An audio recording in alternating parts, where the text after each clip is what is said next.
Boa noite, igreja. Vamos abrir o Evangelho segundo São João, capítulo 15, versículo 5.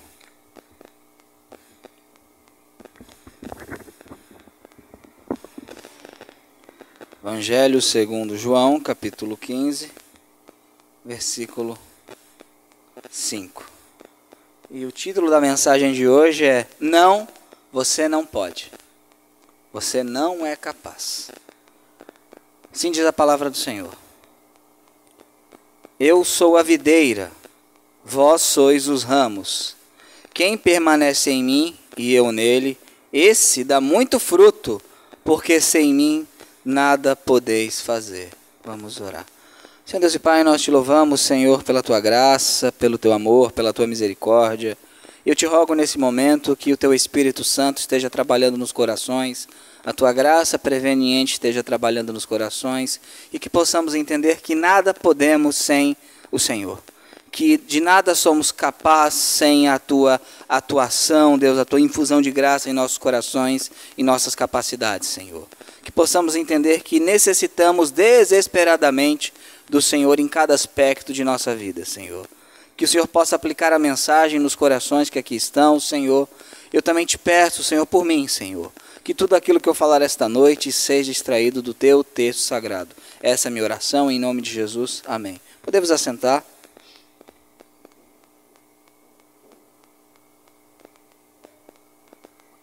Todos sabem que dia 30 comemoraremos um dia muito importante, os 505 anos da Reforma Protestante. Estamos no mês da Reforma, estamos lembrando os aspectos da Reforma, e um aspecto da Reforma é o solo Cristo, somente a Cristo, que dependemos e recorremos somente a Jesus.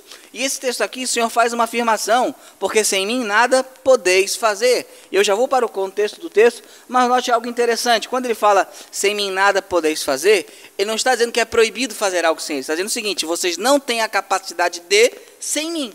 Não é uma questão de proibição, é uma questão de competência. Isto é, vocês não conseguem fazer nada sem mim. Vocês precisam de mim.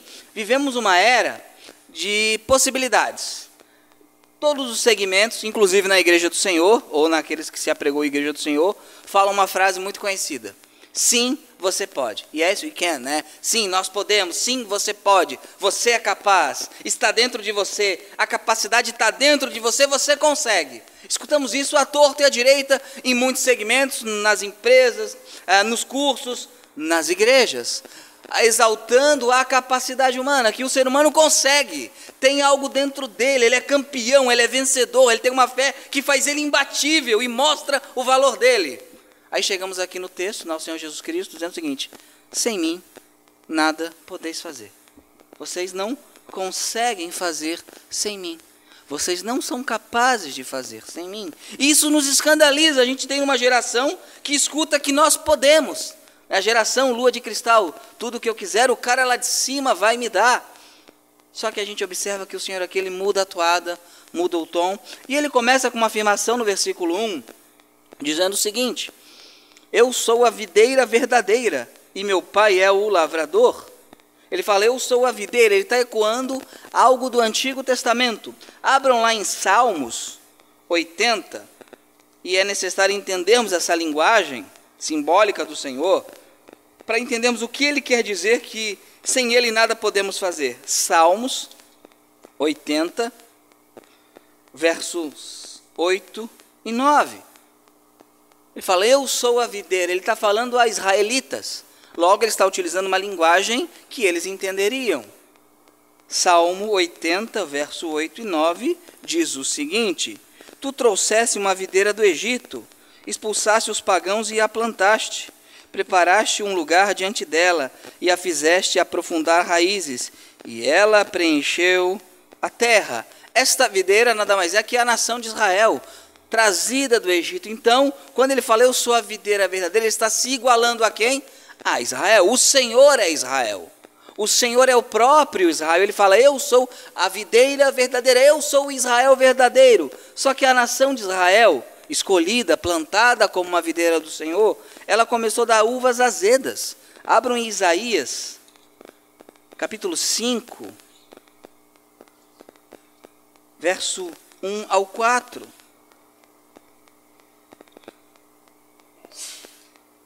E é necessário entendermos a linguagem do Antigo Testamento para entender o que o Senhor está dizendo no Novo. Isaías 5, verso 1 ao 4, diz o seguinte, palavra do Senhor: agora eu cantarei para o meu bem-amado uma canção relacionada ao meu amado e sua vinha. Meu bem-amado tem uma vinha em uma colina muito frutífera. A colina é frutífera, a terra é boa. Esta colina ele cercou, juntou e removeu as pedras daquele lugar e plantou com uma a mais escolhida das videiras. Tirou as pedras, nações de Canaã, e colocou Israel ali. E construiu uma torre no meio da colina, e também edificou Jerusalém. Também edificou ali um lagar, e observou que deveria produzir uvas, e produziu uvas bravas, uvas azedas, uvas impróprias para o consumo, uvas que não são boas para fazer vinho. E agora, ó habitantes de Jerusalém e homem de Judá, julgai, eu rogo, entre mim e a minha vinha. O que poderia ter sido feito a mais pela minha vinha que eu não tenha feito por ela? Por que razão, quando eu olhei a ela, deveria produzir uvas, ela produziu uvas bravas? O que o Senhor está dizendo aqui? Olha, eu plantei Israel esperando frutos, e Israel não deu frutos. Aliás, os frutos que Israel deu eram frutos amargos. E por que ele está ecoando o Senhor a ideia da vinha, a ideia da videira verdadeira? Porque Israel tentou dar frutos sem o Senhor. Israel tentou produzir frutos sem a presença do Senhor. Israel matou profeta após profeta continuamente. O Senhor plantou a vinha, o Senhor cercou a vinha, o Senhor cuidou da vinha, e a vinha só produzia uvas bravas, uvas azedas. E profeta após profeta Israel matou, Israel rejeitou. E quando veio o filho, o que Israel fez, ou pelo menos sua grande maioria, ele rejeita o filho. Israel tentou ser uma vinha sem o Senhor. Nós não podemos cometer esse erro.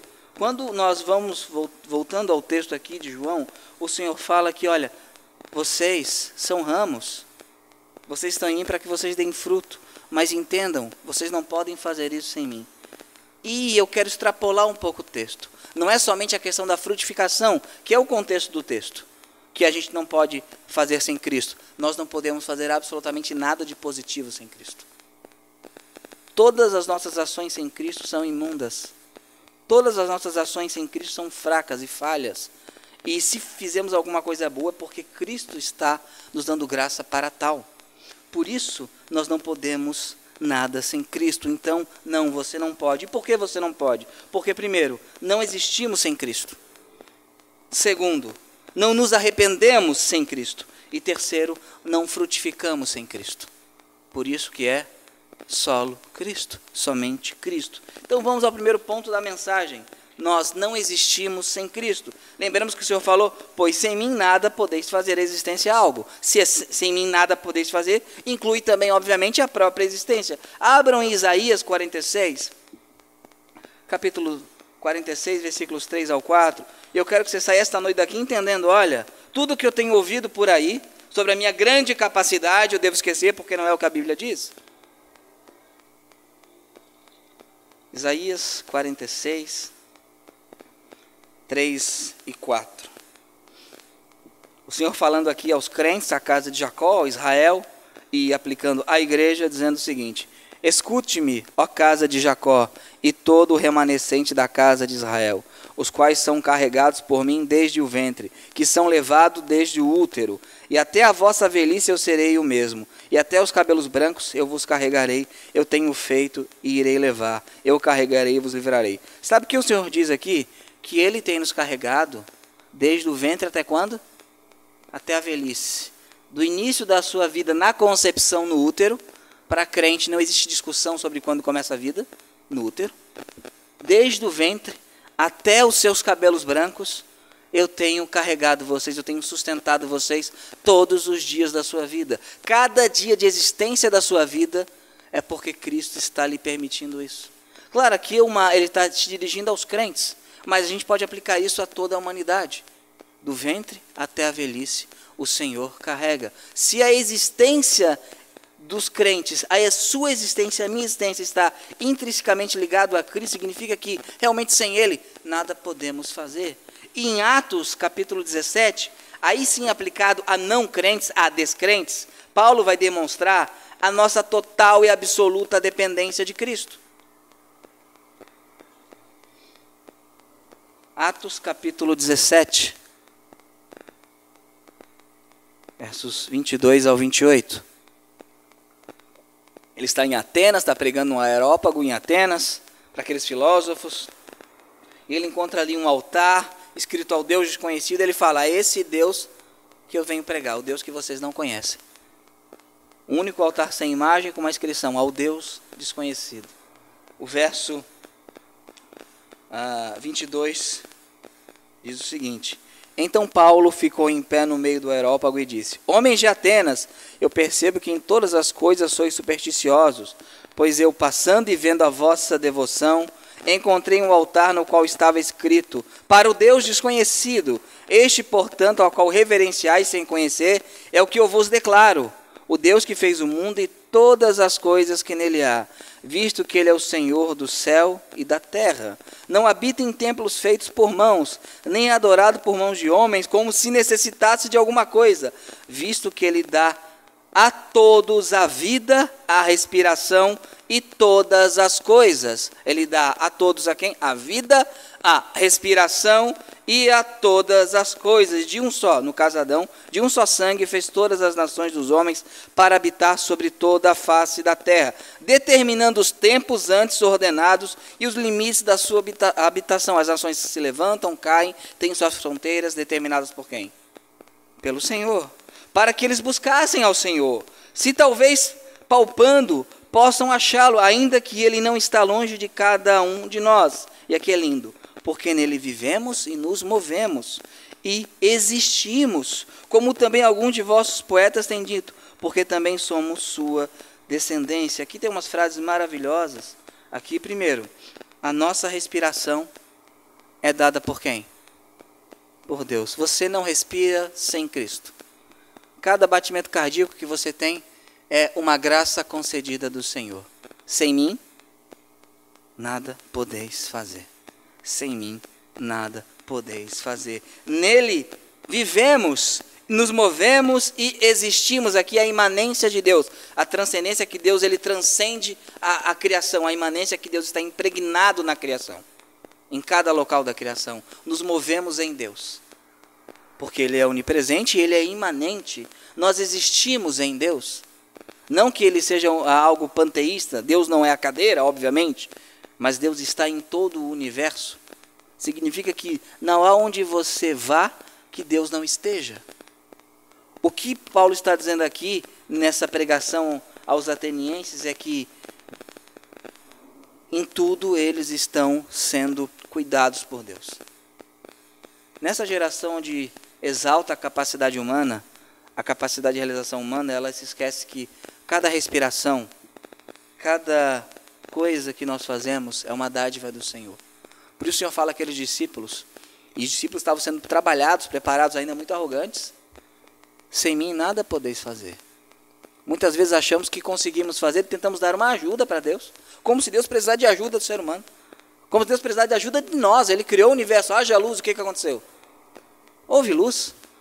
Se eu falar haja uma bolacha, não há uma bolacha. Eu não tenho capacidade de criar uma bolacha. Ele criou o universo com sua palavra. Sem mim nada podeis fazer. A nossa inventividade também é uma dádiva de Deus.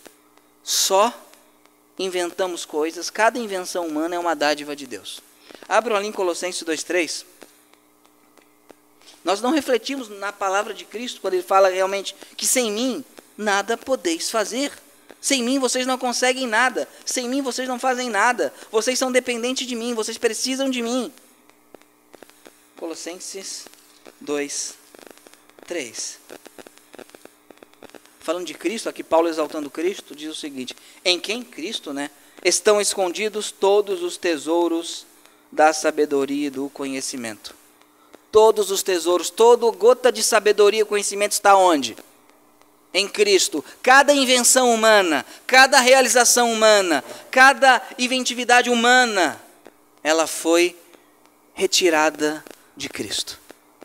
Cada capacitação humana, a invenção da cadeira, do microfone. Hoje nós fizemos lá uns bolinhos na air fry, bolinho de carne.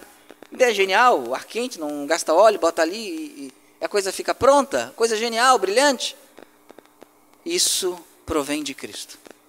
Isso provém do Senhor. Vocês sabem, vocês são muito fãs de Jornada nas Estrelas, ao contrário de mim, né? E na série clássica, de 1966, tem um aparelho que eles apertam um botão e a comida sai quentinha. Sabe qual é o nome disso? Micro-ondas. Só que a ideia de fazer isso proveio de Cristo, em quem estão escondidos todos os tesouros de sabedoria. O mais ateu dos cientistas depende de Cristo para a sua inventividade. O mais cético dos homens depende de Cristo para usar sua inteligência. O mais afastado dos homens de Deus, ele precisa de Cristo para pensar. Porque em Cristo estão escondidos todos os tesouros da sabedoria. O homem não cria leis da física, ele descobre. Mas quem colocou as leis para que ele descubra? Deus. O homem, ele consegue entender as leis da física e cria equipamentos que fazem coisas geniais, como por exemplo o avião. Mas ele está utilizando de leis pré-existentes. Está utilizando de coisas que já existem. Quem deu essa inventividade? O Senhor. Eu acho genial, por exemplo, o Wi-Fi, que é um sinal de internet que não precisa de fio. Isso é genial, mas esses sinais de rádio, essas ondas já existiam. A gente só está utilizando. E porque elas existiam, o Senhor deixou prontinho para a gente. Prontinho. Só bastou alguém pegar um pouco daquele conhecimento de Cristo, mesmo que ele não creia em Cristo, e utilizar. Então, a nossa inventividade vem de Deus. Quando a gente pensar, sem mim nada podeis fazer, é só para os crentes. Não é só para os crentes. É para toda e qualquer pessoa. Aliás, tudo depende de Cristo. Colossenses 1, 16, 17. Absolutamente tudo. Eu quero que você saia essa noite daqui absolutamente dependente de Cristo. Para cada coisa que você venha a pensar, a fazer. A sua respiração. As suas funções vitais dependem de Cristo. Colossenses 1, 16, 17. Diz o seguinte: porque nele todas as coisas foram criadas nos céus e na terra. Nele. Nele. Nele. Nele vivemos, nos movemos e existimos. Visíveis e invisíveis. Tudo. Sinais de rádio. Tudo. Tudo. Sinais ultravioleta. Qualquer coisa. Visíveis e invisíveis. Átomos. Tudo. Sejam eles tronos, ou dominações, ou principados, ou potestades, todas as coisas foram criadas por Ele e para Ele. Ele é antes de todas as coisas, e aqui é lindo, e por Ele todas as coisas subsistem. Sem Cristo o universo iria desmoronar. O universo entraria em colapso. Acharam há pouco tempo atrás, há alguns anos atrás, o bóson de Higgs, a partícula de Deus, né? Que teoricamente mantém o universo ligado. Hebreus fala que ele sustenta o universo pela palavra do seu poder. Nele, todas as coisas criadas subsistem. Cada coisa subsiste nele. O mundo entraria em colapso, o universo entraria em colapso. As galáxias entrariam em colapso sem ele. Quando ele fala, olha para aqueles homens, eu imagino a cena, o Deus encarnado, ele olha para aqueles homens simples. Sem mim, nada podeis fazer. E aqueles homens não entendem. E o Senhor sabe que eles não entendem. Se eles soubessem, de fato, o que eu controlo. Imaginemos, aqueles homens não sabiam que um dia o ser humano ia à Lua. Não sabiam de nada. Né? A gente ia mostrar algumas coisas para ele e achar que era bruxaria. Carroças sem cavalos estão andando por aí. Combustão instantânea. E o Senhor sabia disso tudo. Ele olha para aqueles homens, sem mim nada podeis fazer. Então, não existimos sem Cristo, a nossa existência depende de Cristo. Poucas vezes refletimos nisso. Senhor, me dá isso, eu quero aquilo, porque eu sou filho do rei, eu sou aquilo. Você nem respiraria o oxigênio que você está recebendo. O batimento cardíaco, as funções vitais, a troca de oxigênio que as células fazem no seu sangue, que é uma coisa complexa, maravilhosa. O Senhor criou a sobrancelha para que o suor não escorresse aqui direto no olho, o cuidado dele. E ele fala para nós, sem mim nada podeis fazer. O problema é quando tentamos fazer as coisas sem ele. Aí nós erramos. Aí nós pecamos, nós caímos. Segunda verdade do texto, que nós não nos arrependemos sem Cristo. Voltamos para o texto base de João 15, 5.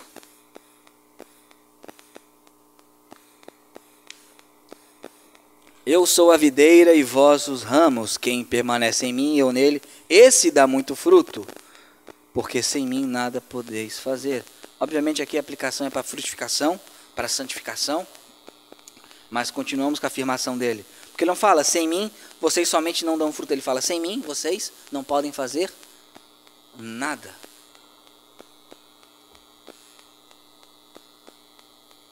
Na igreja evangélica moderna, criou-se uma ideia que você dá o primeiro passo para Deus.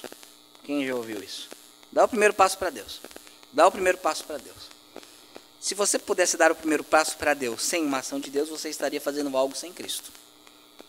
Isso, obviamente, seria um erro.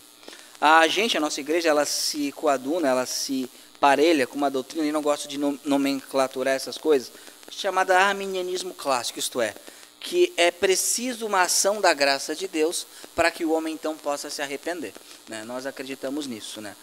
Essa doutrina, ela vem desde a patrística. Os primeiros teólogos cristãos, eles entendiam isso, que é necessário uma ação de Deus para que o homem então chegue ao arrependimento, e a gente vai ver isso. Porque quando fala sem mim nada podeis fazer, obviamente está incluído o arrependimento, né? Obviamente está incluída essa ação de Deus. Por quê? A sua bondade, a bondade de Deus nos leva ao arrependimento. Abram em Romanos, capítulo 2, versículos 4 e 5. Se você está aqui hoje é porque uma ação prévia de Deus ocorreu no seu coração.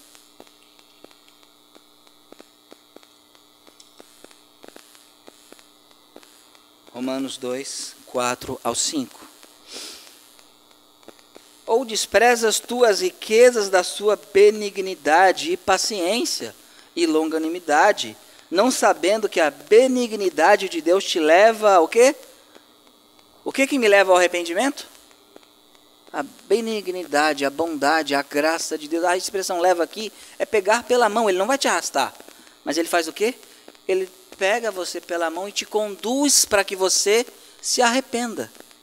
Mas você pode resistir, claro, verso 5. Mas, segundo a tua dureza e o teu coração impenitente, entesouras para ti mesmo ira para o dia da ira e da revelação do justo, o julgamento de Deus. Ok? Alguns resistem, mas o Senhor faz o quê? Ele te pega pela mão, a expressão te leva a pegar pela mão, te pega pela mão e te conduz ao arrependimento para que você então venha a se arrepender. Sem mim, nada podeis fazer. Abram em Jeremias, um texto lindo, 31:3. Isso é o que os reformadores entenderam, que olha, nós precisamos de Cristo para tudo. Cristo não é um adendo à nossa vida, Ele é a nossa vida. Ele não é algo que fazemos aos domingos, Ele é a nossa vida. Cristo não está aí para realizar os nossos sonhos, Ele está aí para ser glorificado em nós e através de nós. Jeremias 31:3 diz o seguinte: o Senhor apareceu a mim há muito tempo dizendo. Imagina o Senhor aparece para você falando isso. Que coisa linda. Sim, eu te amei com amor eterno, portanto com ternura te atraí. Ele chega para Jeremias, né? Eu te amei, eu te atraí com amor eterno. Como diz aquele hino, né? Pela cruz me atraiu gentilmente. É dessa maneira o Senhor nos atrai, com ternura. Ele não nos pega à força pela orelha e nos converte. Ele nos convence de nossa pecaminosidade. Ele nos convence de nossa fraqueza. Ele nos convence de nosso coração impenitente. Ele nos convence de nossos pecados. Ele nos convence que estamos num caminho errado. Ele vai nos convencendo e convencendo e convencendo. E quando a gente observa, nós não conseguimos mais viver sem Ele. É dessa maneira que Ele faz. O nome disso a teologia vai chamar de graça preveniente. É uma graça que vem antes. ou graça preventiva, ela previne os efeitos do pecado no seu coração, porque tem muito pecado. O que o Senhor faz então? Ele começa a te amar antes, para que você se converta. Não é que você se converte e ele passa a te amar. Ele já lhe ama, e ele atua com graça para que você chegue a ele em arrependimento e fé. Por isso o Senhor fala, sem mim nada podeis fazer. Mas note o que nós temos visto em muitos locais. Vamos manipular as emoções do povo para que eles se convertam. Nós não confiamos na ação de Deus, que com ternura atrai as pessoas ao arrependimento e à fé. Nós não confiamos na ação da graça, que quebra o coração duro e dá um coração de carne, onde havia um coração de pedra. Porque então vamos colocar subterfúgios para emocionar as pessoas, como uma musiquinha de fundo, para que elas fiquem bem emocionadas. Então se emocionem e chorem. Mas a função de conversão não é do pregador, é do Espírito Santo, é a ação de Deus. Quando nós entendemos que não fazemos nada sem Cristo, nós não tentaremos ajudar Cristo onde Ele não pediu ajuda. O Senhor não pediu ajuda para converter os pecadores. Ele nos mandou pregar para que o Evangelho pudesse entrar no coração dos pecadores e os pecadores se convertessem. Quem faz discipulado, quem evangelista sabe. Você fala, você tem vontade de pegar o machado, metaforicamente falando, abrir a cabeça da pessoa e botar o Evangelho lá dentro. E às vezes não vai, às vezes vai. Porque é uma ação do Senhor para que isso ocorra. Então, você nem se arrependeu sozinho. Aliás, quando você peca, quem é que pecou essa semana para você levantar a mão? Acontece algo no seu coração. E não é a consciência, embora você tenha. É o Espírito Santo te atazanando. Até a continuidade da vida cristã, o arrependimento contínuo de um cristão, ele se dá mediante a ação de Deus. Por isso, quando Deus quer punir alguém, ele fala, eu os abandonei em seus próprios pecados. Deus não precisa fazer nada. Ele apenas para de agir com graça. Ele não age mais. Não restringe mais o pecado. Uma outra coisa importante, nós não nos arrependemos, né? Porque sem Cristo, a sua bondade nos leva ao arrependimento e a sua graça nos leva à fé. Romanos 10, 17.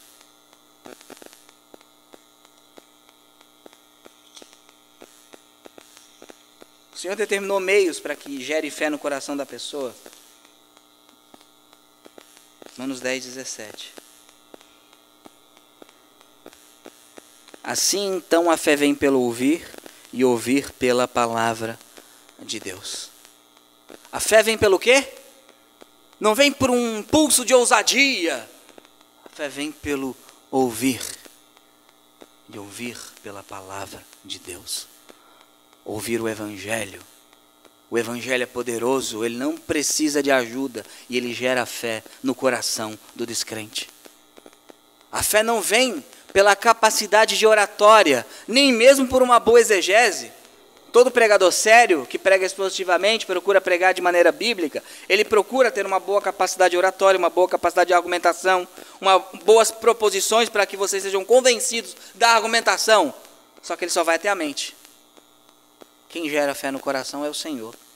A fé vem pelo ouvir e ouvir pela palavra de Deus. Só que temos um problema, muitas vezes. Em muitos locais é feito tudo, só não é pregada a palavra de Deus. Aí não é de surpreender que muitos evangélicos pareçam que não têm fé. Quando eu falo fé, não é a fé na fé. Eu tenho fé que tenho muita fé. Tem gente que tem fé que tem muita fé. Eu acho incrível. Eu tenho fé na minha fé. Não, a fé aqui é a confiança na pessoa e na obra de Jesus Cristo. Ou é um anjo, ou alguma outra coisa. Ou é só o vento, que fez o barulho. A fé, a confiança no Senhor. Abram ali em João 12, 32.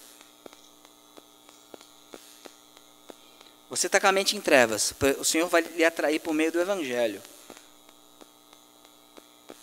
João 12, 32. E eu, quando for levantado da terra, todos os homens atrairei a mim. Aqui está falando da sua morte, ressurreição, exaltação. Levantado, cruz, ele é levantado da terra. Mas ele também ressuscita. Ele é levantado da terra. E ele também ascende aos céus. Ele é levantado da terra. Os três aspectos da exaltação de Cristo. e eu atrairei todos a mim. É uma graça que infunde no coração do pecador e nos leva ao arrependimento. E é uma doutrina muito antiga. Então, quando o Senhor fala, olha, sem mim nada podeis fazer, Ele está dizendo o seguinte, olha, vocês não dão o primeiro passo. Vocês não trabalharam o coração podre de vocês para que vocês se arrependessem. Eu fiz isso. Eu peguei vocês pela mão porque eu sou bom. E levei vocês ao arrependimento. E vocês escutaram as minhas palavras. E elas são espíritos e são espíritos e são vida. E elas geraram fé no coração de vocês. Elas geraram fé no coração de vocês. E a terceira verdade do texto, voltando para João 5, e aqui mais próximo do contexto imediato do texto, não existe frutificação sem Cristo. Nós não frutificamos sem Cristo. Eu sou a videira, vós sois os ramos. Quem permanece em mim e eu nele, esse dá muito fruto, porque sem mim nada podeis fazer. Existe uma tendência, fruto do catolicismo romano em nossa sociedade, de um esforço tremendo, de práticas que Deus não ordena, para que a gente venha a ser santo. Não funciona. Não funciona. É necessário Cristo para nossa santificação, para nossa frutificação. Nós não frutificamos de nós mesmos. O verso 4 do capítulo 15 diz o seguinte: permanecei em mim. E notaram? Estejam em mim, permanecei em mim, eu nele, ele em mim. O segredo está aí. Permanecei em mim e eu em vós. Como o ramo não pode dar fruto por si mesmo, a não ser que permaneça na videira. Assim, vós não podeis, a não ser que permaneçais em mim. O ramo não pode dar fruto por si mesmo. O crente não pode frutificar por si mesmo. E não poder não é que ele é proibido. Ele não tem a capacidade de frutificar por si mesmo. Ele não consegue. Ele é fraco demais para frutificar por si mesmo. Por isso, sem mim, vocês não podem. O Senhor está dizendo a nós algumas coisas. Nós não podemos plantar uma igreja sem Cristo. Nós não podemos viver uma vida abundante sem Cristo. Nós não podemos viver uma vida cheia do Espírito sem Cristo. Nem respirar podemos, imagina as coisas maiores. Nós não conseguimos. O pastor não consegue, que é fraco, pecador. Paulo fala o seguinte dele mesmo: miserável homem que sou, quem me livrará do corpo dessa morte? Alguns pastores falam que eles são os homens da prece poderosa. Paulo fala: eu não sei orar como convém, mas o Espírito Santo intercede por nós com gemidos inexprimíveis. Algumas pessoas são superiores a Paulo, eu acho incrível. Acho incrível isso. E aqui, João registrando as palavras do Senhor, o Senhor fala: vocês não podem dar fruto por si mesmos. Isto é, não me ajudem onde eu não pedi ajuda de vocês. Vocês não conseguem. Entendam que vocês são ramos de uma belíssima videira. Não tentem achar que o poder está no ramo, está no galho, porque não está no galho. Ativismo sem Cristo mata. Entupir a igreja de atividades sem uma vida real com Cristo mata, cansa, destrói famílias, destrói relacionamentos, destrói igreja e gera fofoca. Nós não frutificamos também sem estar unidos a Cristo. O verso 2 em diante. Todo ramo em mim, notaram? Eu nele, ele em mim, permanecer em mim. Todo ramo em mim que não dá fruto, ele tira. E não vou entrar aqui porque aqui é um texto bem complicado, né? Mas tira mesmo, né? E todo ramo que carrega fruto, ele limpa, seria poda, para que possa trazer mais fruto. Alguns cristãos infrutíferos, Deus, vem cá, está dando muito trabalho, vem para cá. Né? Deus faz isso. Né? Agora vós estáis limpos pelo quê? Verso 3. Pela palavra. Não é porque vocês fizeram alguma coisa, não. Vocês estão limpos pela palavra que eu vos disse. Permanecei em mim e eu em vós, como o ramo não pode dar fruto por si mesmo, a não ser que permaneça na videira. Assim também vós não podeis, a não ser que permaneçais em mim. Eu sou a videira, vós sois os ramos, quem permanece em mim e eu nele, esse dá muito fruto, porque sem mim nada podeis fazer. Sem mim nada podeis fazer. Se alguém não permanece em mim, ele é lançado fora como ramo e murcha. Aqui tem um grupo de crente que está nele, mas não dá fruto, ou não é abundante em fruto, o Senhor tem que fazer alguma coisa, o Senhor faz. Tem outro que não permanece nele, e ele é lançado fora e murcha, os homens os recolhem e lançam no fogo, e eles são queimados. Se vós permanecerdes em mim, e nas minhas palavras, e as minhas palavras permanecerem em vós, pedireis o que quiseres e vos será feito. Aqui, viu? Eu vou pedir o que eu quiser, ele vai dar. Se vocês permanecerem em mim e nas minhas palavras, logo você vai pedir algo que é condizente com Cristo. Qual é a primeira parte da oração do Pai Nosso? O teu nome, o teu reino, a tua vontade. Não, mas aqui fala, o pessoal pega esse texto, recorta, tudo que eu pedir vai ser feito. Mas tem uma condição aqui, né? Senhor, eu quero cabelo. Vai, não vai. Quem quiser, quem puder, assim, achar que tem capacidade, vai fundo. Eu agradeço. Uma vez eu falei, não, porque tudo que eu falar acontece, que a palavra tem poder. Eu falei, então diz que eu tenho cabelo. Mas é difícil. Mas eu estava esperando coisa fácil. Não dá, né? Aqui, se você permanecer nele, você vai falar, vai pedir condizente com ele, com o caráter dele. Continuamos. Nisto é glorificado meu Pai, que deis muito fruto, e assim sereis meus discípulos. Sabe o que ele está dizendo? Dizendo o seguinte, que nós, quando estamos nele e na sua palavra, nós somos frutíferos. Nós somos frutíferos, as pessoas vão ver Cristo em nós, nós falaremos de Cristo às pessoas, e nós teremos uma vida condizente que glorifica ao Senhor. Agora, a grande questão é como? Como permanecer nele? Ele é uma nós somos o quê? Ramos. Você pega um ramo, quebra ele, o ramo fala, eu não preciso dos outros ramos, eu estou aqui sozinho. Sabe o que vai acontecer com esse ramo? Ele vai morrer. Vai morrer. Então devemos permanecer na comunidade da videira. Na comunidade que ama e o celebra. O nome dessa comunidade é a igreja. A igreja do Senhor. O Senhor a igreja é o corpo de Cristo. A igreja é a grande videira. Mas muitos acham que podem dar frutos por si mesmos. Que não precisam da grande videira. Mas o Senhor fala, vocês precisam estar enxertados nessa árvore. A comunidade que ama e o celebra. Hebreus 10, 25. Então como vamos permanecer nele? Permanecendo na videira. Não tem como ficar na cabeça sem ficar no corpo. Alguns querem a cabeça, que é Cristo, e não o corpo, que é a igreja. Hebreus, capítulo 10, verso 25, diz o seguinte: não abandonando a nossa assembleia, como é costume de alguns, antes, exortando uns aos outros, tanto mais à medida que vedes que aquele dia se aproxima. E 1 João, capítulo 1, versículo 7. Mas se andarmos na luz, assim como ele está na luz, temos comunhão uns com os outros. E o sangue de Jesus Cristo, seu Filho, nos purifica de todo o pecado. A maneira fundamental de você ser frutífero é você ficar com o povo de Deus. E ficando com o povo de Deus, permanecer na palavra do Senhor, que é o verso 7 e 8. Permaneçam em mim e nas minhas palavras. O que é a palavra dele? As Escrituras. Permaneçam nas Escrituras. Não é a igreja que determina o que a Bíblia diz. É a Bíblia que determina o que a igreja crê.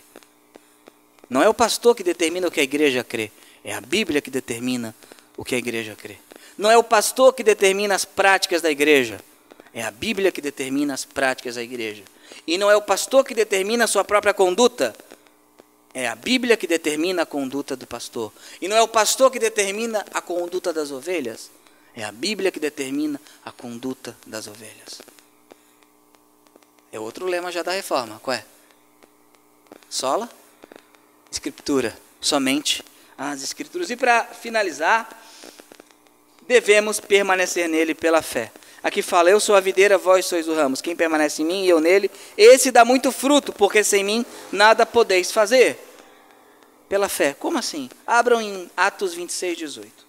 Se você olhar para suas obras, para a sua vida cristã, você vai chegar a uma conclusão se você for honesto.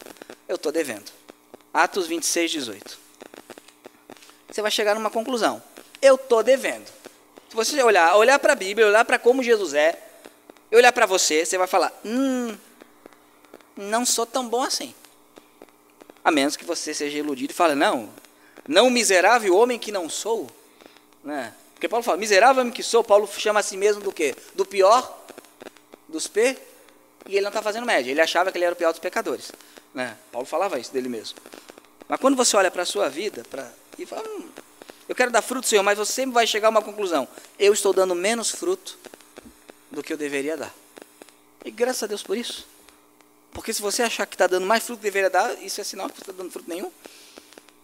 Ali no verso 18 do capítulo 26, diz o seguinte, Jesus falando a Paulo aqui no livro de Atos, né, registrado por Lucas, né, para a missão de Paulo, para abrir os olhos e converter das trevas à luz e do poder de Satanás a Deus, para que eles possam receber o perdão dos pecados e a herança entre os santificados pelo quê? Pela fé em mim. A santificação é pela fé. Você tem que confiar que Deus, que o Senhor Jesus, com o seu poder grandioso, mediante a atuação do seu Santo Espírito, vai lhe santificar. Você tem que confiar nisso. Você não pode confiar na sua capacidade, no seu desempenho, mas confiar, o Senhor vai atuar em mim de maneira poderosa e eu darei muito fruto para a glória de Deus o Pai. Billy Graham fala, nunca diga que é cheio do Espírito Santo. Uma pessoa cheia do Espírito Santo nunca diz que ela é cheia do Espírito Santo. Os outros dizem isso dela. Os outros falam isso dela. Então você tem que fazer uma escolha. Ficar fora da videira ou receber seiva da videira. E essa seiva é somente em Cristo. Sem mim, nada podeis fazer. Vamos ficar em pé e cantar um hino? Até o hino você vai cantar é por Ele.